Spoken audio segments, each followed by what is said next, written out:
Yeah, I think we're good to go. Okay, I just wanted to start off by sharing two of my stories that really came out, again, through the Me Too movement. It's really beautiful to be able to share between women the tools that we have. So one of the experiences was when I was traveling in Vietnam.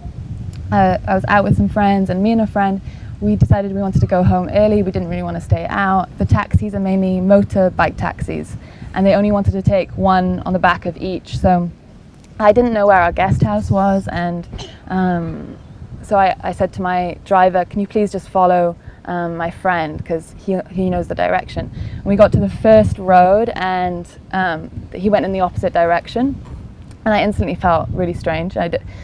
And kind of freaking out a little bit, like, what are you doing? Like, we're now going in the opposite direction to my friend. And he kept driving, and everything was going through my head. I really wasn't sure what was happening. And he drove into the town and down this dark alley, and to a gang of men, basically. And something came over me. I was not in my intellectual mind. Something animalistic, something came through me, and I was just like, no, like, this is not my story. This isn't happening to me today in this moment. And all I can say is that I went crazy. I started like completely, like, no fear, just like, and no intellectual thought behind it, but I just started like foaming at the mouth and just like shaking, and like he didn't know what to do with me. None of them knew what to do with me, and I managed to get away. My teacher, Teresa Campbell, always says we've been trained to be contained, so to actually be wild and not care how we look, how we express ourselves, what body movements we make, what sounds we make, and just like letting it all out can be a really powerful tool. A few years later, I was traveling in China. I took a night bus, and I was the only woman with all just Tibetan men, and we made it down. But the bus was so fast that we made it down to the town way earlier than we were meant to, and it was still dark, and I got let off in the middle of nowhere. And I was like, okay, I'm not sure exactly where I'm going. I don't know where my guest house is, but I saw a taxi, and I was like, great, a taxi will be safer than just walking around the streets wandering around, not sure where I'm going. And so I got into the taxi, and straight away I had a strange feeling. He locked the door, and again I was like, okay, wow, no, this is not going to happen to me. And again, it wasn't so intellectual, but something came over me, and I acted so crazy that he had to pull over. And then the beautiful side of that story was that this old Chinese man showed up and didn't speak any English, but could see what was happening, helped me out of the car, and like walked me to my guest house and spent 3 hours with me sitting outside the guest house. And as soon as they opened, he disappeared. So I felt like it was a guardian angel. The Me Too movement is realizing that, yeah, we've been in a horrible position for a long, long time, but it doesn't have to be our story. The victim doesn't have to be our story. There are other ways of transforming our own individual story. And I've now done circle work for 5 years, and I'm just amazed how everyone has a story. I've been hearing these stories for years, every week, and it completely woke me up right from the beginning, because I felt also, like many women, like I don't really have an extreme Me Too story until I remembered those stories, and many other sort of just everyday like harassments on the street, but I hadn't actually been raped, and I hadn't actually experienced that level of violence, so I didn't feel like mine was a big problem. It's also beautiful when we speak out loud, and this is something also I realize in Circle. As soon as I see it with other women also, we can shake and feel this fear of sharing an experience or a story that we feel is just us. It's just something that's in our own journey. And as soon as it's spoken out loud, and women say me too, or other women like, oh yeah, like thank you for sharing that, like I have my own variation of that story, it loses its power over us, and we don't realize how these things that have happened to us in our journey really do hold us in a certain block or a certain resistance to just carrying on and just living fully and feeling confident out in the world.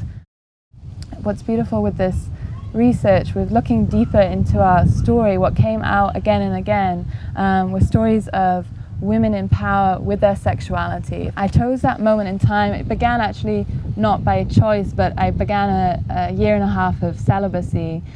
I mean celibacy in the sense that I chose after a certain time of not meeting anyone else and having quite a few just not great experiences with men, to decide to just switch that off and to take a year out. It was amazing the amount of energy I freed up to think of all the other things and to focus on myself and to go deeper and deeper with myself. I just started this practice of daily self-touch, and very quickly I realized I didn't need any tools. I actually could experience so much just by myself.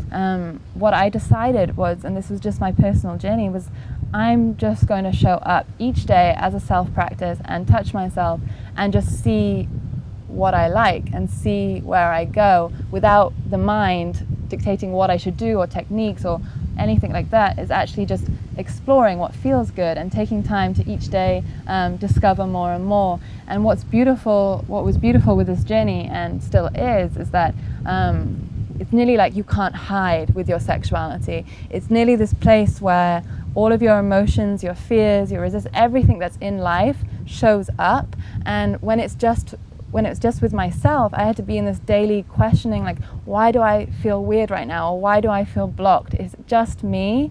Like, why do I feel shame? Or why do any of the stuff that was moving through me, and releasing, and the beautiful tools of just breath, really connecting deeper with breath. And it was through this state, because I talk a lot as well about lucid dreaming and meditation and beautiful states of awareness that we can move into.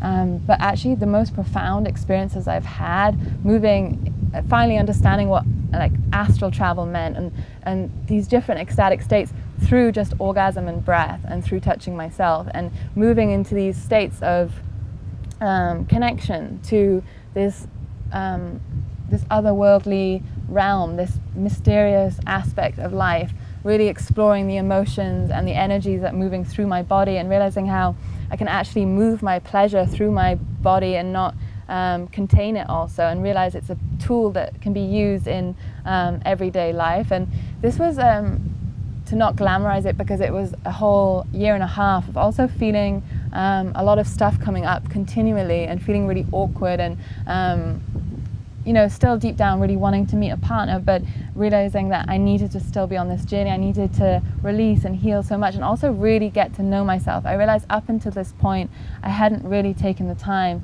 to deeply know myself and to really understand the pathways to orgasm. I also meet a lot of women on my journey who share that they can't orgasm, or that they can't they just don't enjoy sex, or they just don't get there. And I think we have to be really careful always with our language. A beautiful wisdom that was shared really early on in my journey was like, be careful with what you speak, because we speak all the time our reality, and just even transforming our words can transform our thoughts, can transform our experiences.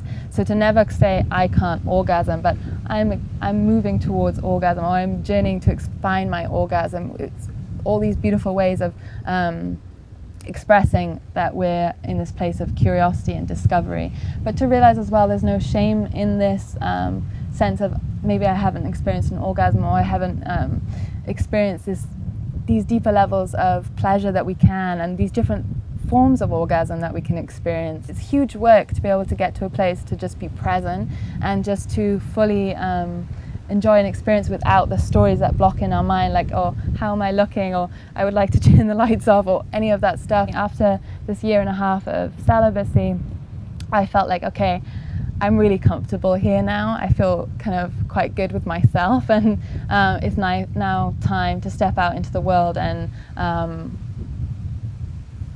invite the opportunity to meet a partner again. And I had this journey of meeting different men, and kind of nearly being what I thought I was calling in, and then not. And I was really grateful then just to, at the end of that journey, to meet my partner, my love, who we're now married, and we have a baby, and to find this safe space that to explore sexuality again with a partner, and realizing that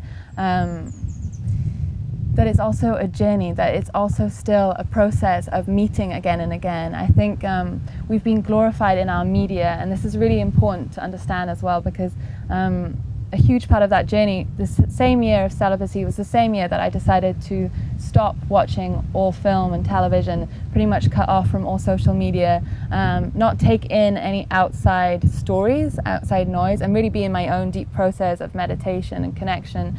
And what I realized is that I rewired my brain through that time.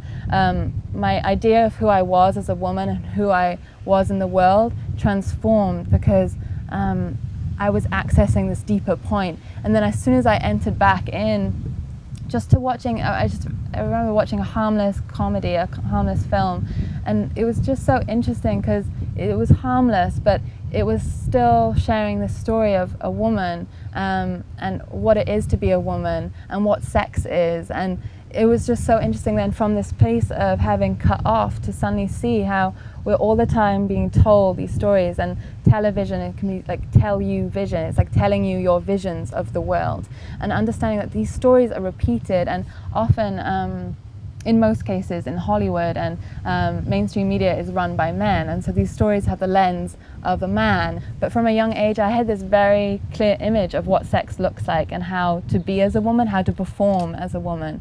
And I realized up to the point of celibacy that most of the times I'd been in this performance, or I'd been in my mind and pretending that I wasn't insecure, that I wasn't thinking of my body or any of these things. And to actually try and release this is all what is against us, and to know this, to be able to speak out loud about the impact of media and the storytelling that we're getting fed all the time is so powerful, that realize that we actually can change that and we can release that. I think this is a beautiful time where we're also emerging with female filmmakers and female women coming out and telling their stories more and more, and we just can't stop. So if you have a story to tell, if you have a book in you, if you have a TV show idea, if you have a film, to bring it forward, to keep sharing, because we need more perspectives. We all have these different lens and viewpoints of the world, and we just need more of it. It's not even that it's all wrong, that's what's out in the mainstream. We just need more of these stories.